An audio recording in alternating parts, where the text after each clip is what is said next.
tiganya ini dulu tidak ada di Indonesia Pak, dulu PMK, penyakit mulut dan kuku, belum ada di Indonesia. Tapi sejak tahun 2022 tanggal 9 Mei ini penyakit sapi gila. Tadi kan ada anjing gila, ini juga ada penyakit sapi gila. Wah, ini dulu di peternakan nggak pernah mandek Pak. Ngurusin PMK nggak mandek, ono sapi gila, anjing gila, ono antrak, semacam-macam. Alhamdulillah BSE ini baru ada di negara-negara Eropa Pak. Indonesia masih bebas. Sapi gila ini karena itu dibuat tepung, kemudian dijadikan konsentrat, dimakan sapi lagi. Jadi seakan-akan sapi makan sapi dan yang dimakan otaknya, sehingga muncullah BSE. Sehingga sekarang ada aturan Pak, sapi tidak boleh makan MBM, meat bone meal. Nah, yang masuk ke Indonesia meat bone meal itu hanya untuk unggas. Tapi orang Indonesia itu kan yo pinter-pinter, bilangnya untuk unggas kadang-kadang. Yo sisa-sisa ini gue sapi. Apa nih duwe ayam? Ini pertama kali penyakit masuk karena nenek moyang kita, penjajah kita Belanda, VOC zaman dulu memasukkan sapi. Karena di Indonesia dulu tidak punya sapi perah. Mereka biasa orang Eropa itu, orang Belanda minum susu, masuk Indonesia kok tidak ada susu segar. Kalau susu yang lain ada Pak ya. Australia, bantuan Australia. Alat-alatnya, gedungnya semuanya Australia. Untuk Indonesia dibuat vaksin, kemudian sejak tahun 83 sampai 86 semua sapi disuntik kayak hari ini Pak. Tapi dulu kan tidak ada WA, jadi enak. Bapak Ibu kalau merenung, COVID itu sudah ramai itu sejak tahun 2020, confirmnya 2021 di Indonesia. Dulu kan nggak mungkin Indonesia kena COVID, karena apa? Kakek Pagi, luar biasa. Apa kabar kita hari ini? Optimis, semangat, alhamdulillah. Siapa kita? Yes. Yeay, tepuk tangan. Terima kasih Bapak Ibu. Laporan matinya tinggi. Setelah kita telusuri ternyata itu mati karena dijaga seperti itu. Terus untuk kasus untuk potong pasar ini memang kita ada 3 RPH di Tulungagung yang memang benar-benar secara fasilitas mumpuni itu baru 1 atau mungkin 2, sehingga memang kita laksanakan sosialisasi di desa-desa lainnya. Itu Jawa Timur.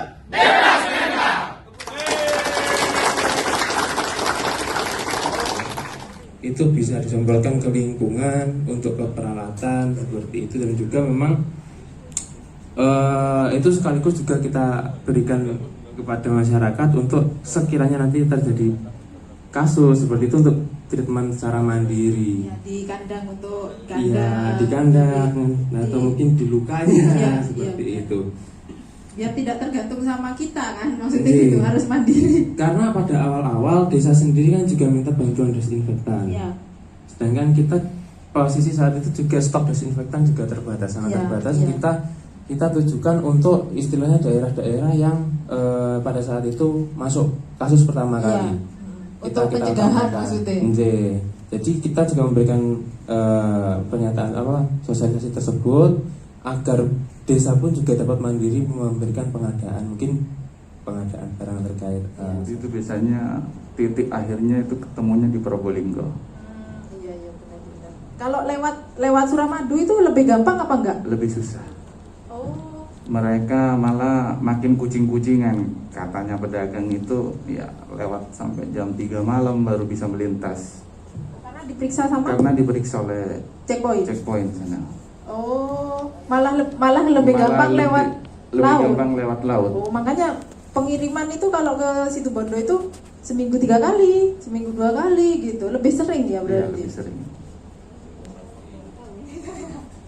Oh ya benar, makanya kok sering banget, padahal kan melewati karantina gitu, kok gampang banget melewatnya. Ternyata itu ya. Terus kalau kayak gitu tuh nggak ada sanksi enggak ya? Kalau Sebenarnya kita di karantina Sapudi sebenarnya sama karantina Kalput itu sudah kerjasama. Jadi dan pihak Sabanda pun juga kerjasama. Jadi seandainya ada ternak yang keluar tanpa izin dan tanpa ngurus Pasti semua ketemu itu, ya sebenarnya. jadi kita menghubungi duluan Pulau Roadnya yang di Kalput.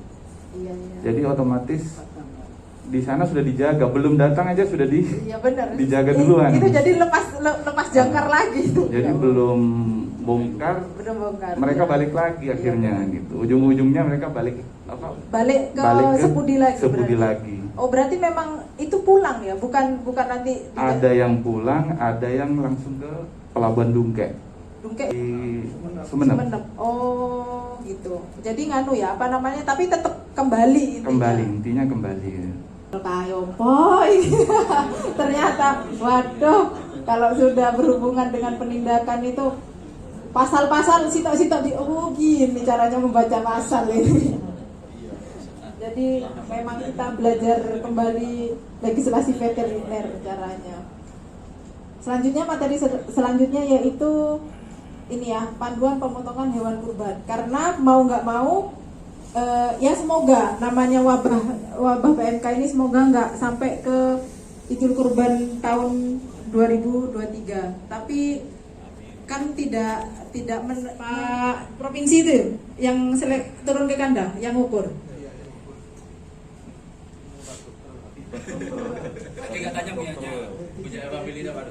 Bukan, itu punya tetangga Pak. Jadi Wah, itu kan berapa beratnya?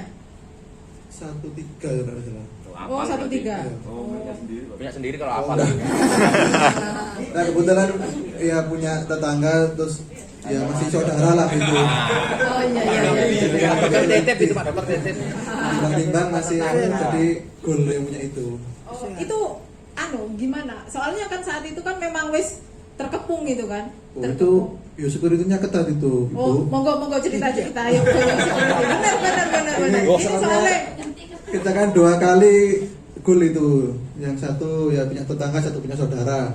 Jadi waktu ada Bapak PMK untuk obat, empon-empon dan jamu kita masukkan termasuk belantik, sementara ini tidak boleh masuk dulu ke si peternak itu. oh, berarti gini. Itu kan bulan apa ya yang tim seleksi datang? Saya ngambil darah juga kok pas itu. Apa ya? Bulan sebelumnya. Iya, Iya. itu ceritanya itu kok bisa peternakan itu, maksudnya gini, bener-bener biosecurity yang gimana gitu. Monggo sampai cerita aja, biar kita bisa niru. Ya sebenarnya sih apa ya? Kalau dibilang itu kan yang dirawat tidak banyak, beberapa ekor. Jadi memang untuk di situ kan untuk sapi-sapi kontes istilahnya. Nah sapi-sapi kontes sehingga untuk orang yang masuk pedagang kita lewat foto, Ibu. Jadi tidak lewat langsung. Kita akan tahu kita sebagai bisa menjadi pembawa maupun agen penyakit. Sehingga nanti untuk menghindari tersebut, jadi kita tidak bisa langsung melihatnya itu sementara.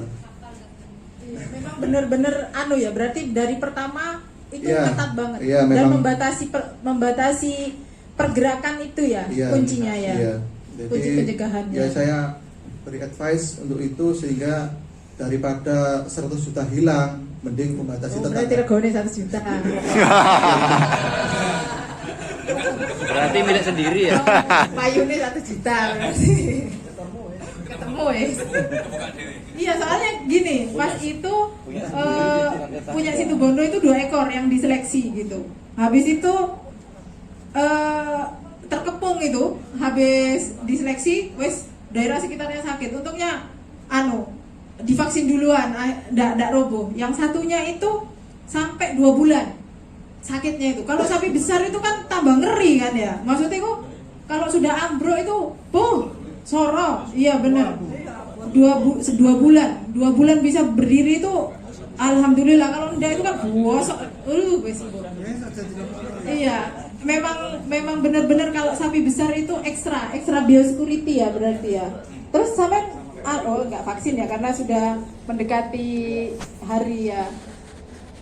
Itu kalau saya itu ada yang jebol itu punyanya Pak Sawosen itu sapi besar itu sapi ini apa calon kerman itu kena bosoknya sampai sekarang masih belum dekubitusnya itu belum sempurna karena memang padahal sudah 2 bulan 3 bulan masih belum sembuh bagus gitu, masih.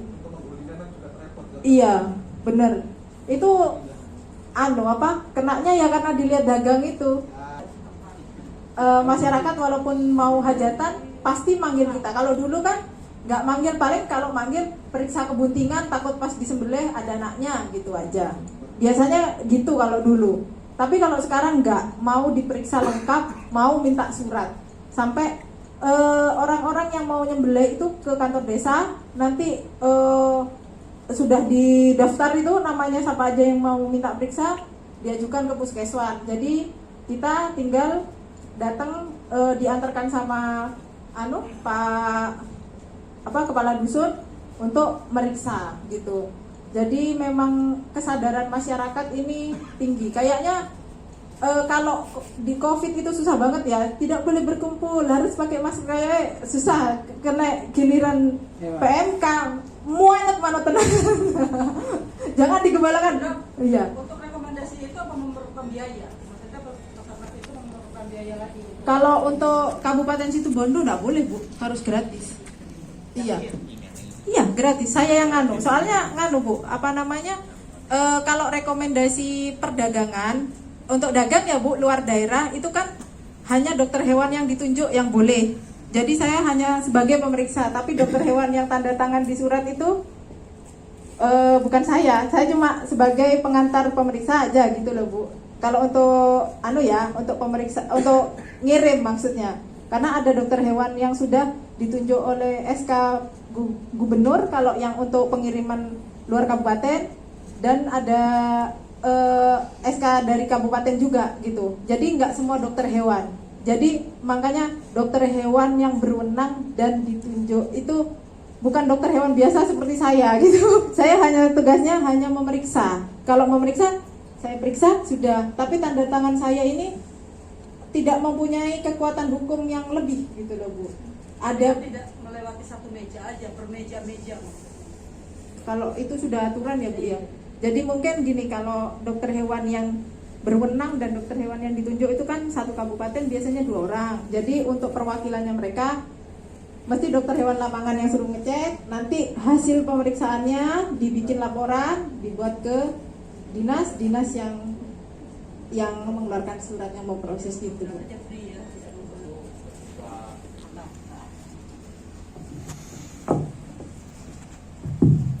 Mohon izin. Jadi saya ini beberapa kali ketika melaksanakan penyemprotan itu banyak keluhan dari peternak ya. Itu cerita kalau misalkan sapi itu mau dijual, itu prosedurnya kan panjang ya. Iya memang. Dari kelurahan, dari ini sebelum surat jalannya. Nah ini kan ada beberapa keluhan, dan ini memang terus terang saja mungkin kayaknya mereka ada keberatan. Jadi apakah seperti surat yang dimaksud dokter tadi, free, oke lah free mungkin dari dokter, tapi mungkin dari yang lain-lainnya ini kan juga ada semacam biaya. Apakah biaya ini memang biaya yang aturan atau mungkin ya semacam di luar itu? Ya, kalau ada biayanya itu masuknya ke kalau yang dokter hewan ditunjuk untuk tanda tangan ke provinsi itu nanti masuknya ke pajak nggak salah, pendapatan provinsi gitu. Jadi di checkpoint itu memang ada biayanya 35 berapa gitu loh Pak, 35.000 kalau nggak salah per ekor, memang ada. Tapi itu angkanya itu sudah tertera di situ gitu. Ada di surat, itu ada di surat yang ditanda tangan nanti oleh dokter hewan berwenang dan atau dokter hewan yang ditunjuk, itu ada biayanya segitu gitu. Kalau untuk masalah persuratan dari desa itu kan banyak sapi colongan, masalahnya itu. Kalau sapi itu untungnya sekarang sudah ada AirTag ya, maksudnya kan kita, dan AirTag ini baru sekarang ini loh ya, baru sekarang ini loh, maksudnya gini, selama ini kan tidak ada. Kalau sapi colongan itu yang ribet itu polisi lah, piye kayak ciri-cirinya sapinya gini, ya wajahnya sapi podo ae lho, piye? Pasti kalau sudah ada laporan kecolongan sapi itu ruwet gitu. Soalnya identifikasinya nanti yang bisa tahu itu nanti ya dagang. Nanti kan polisi itu bermitra ya. Lah nanti yang menemukan ya konco-konco sebelahnya. Gitu. Iya, soalnya banyak Bu. Apalagi saat puasa itu tuh banyak nyolong sapi itu banyak.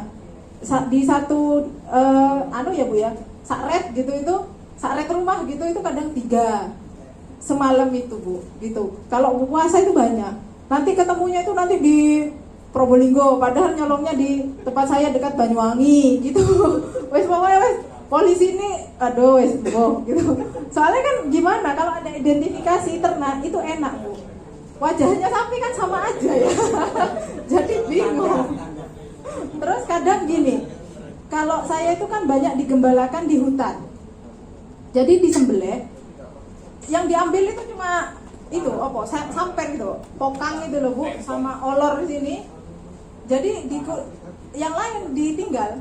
Lah, jadi dijual dijual dagingnya aja gitu. Itu biasanya itu kalau sudah kalau mau hari raya itu kan ada saldoan namanya ya kalau di tempat saya. Maksudnya itu seminggu sebelum hari raya itu pasti banyak arisan yang nyembelih sapi untuk hari raya. Lah itu biasanya masa-masa itu. Jadi memang kenapa perlu laporan ke desa? Kenapa? Karena kalau desa yang mengeluarkan ini kan akurat, ini punyanya Pak ini. Lah itu. Karena kalau nggak ada surat itu, kadang polisi aja kalau ada sapi kecolongan mesti ke FPH. Ini ada nggak sapi ini? Kulit-kulitnya kadang sudah dikuliti itu dilihat sama polisi. Polisi itu Bu, apa kalau sudah ada sapi kehilangan itu ya agak banyak kerjanya gitu. Kadang kan sapi Bondowoso disembelihnya di Situbondo. Nanti sapi Situbondo yang ditolak gitu. Ini nggak bisa. Ternyata ke RPH lain yang luar misalnya di Bondowoso ini boleh ini dia dicolongkan gitu Bu. Gitu.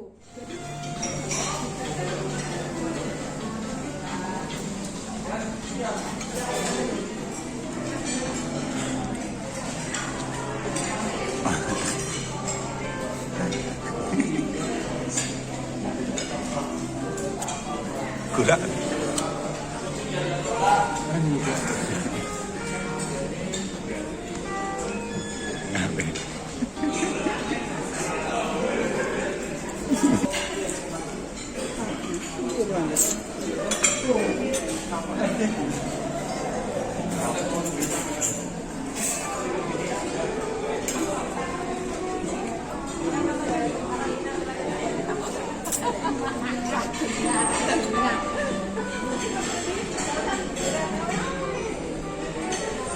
Ibu.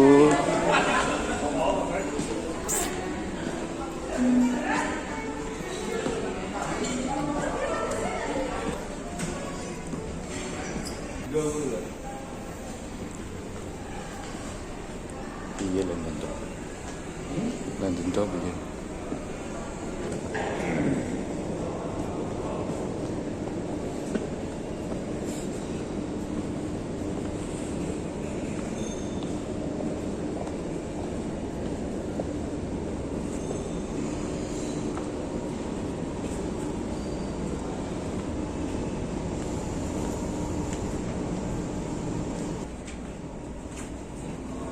Bah. Sudah Itu kok mau dulu malah tuh. Berapa? 7. ya. Dimasuk. Terawat.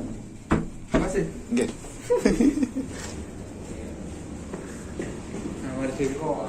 Juga ternyata itu masih menjadi effort dan PR kita dari Pak Iswahyudi, juga kemarin dari pejabat tingginya Kementan terkait dengan data-data ini. Kemudian juga yaitu ada bahan KIE-nya nanti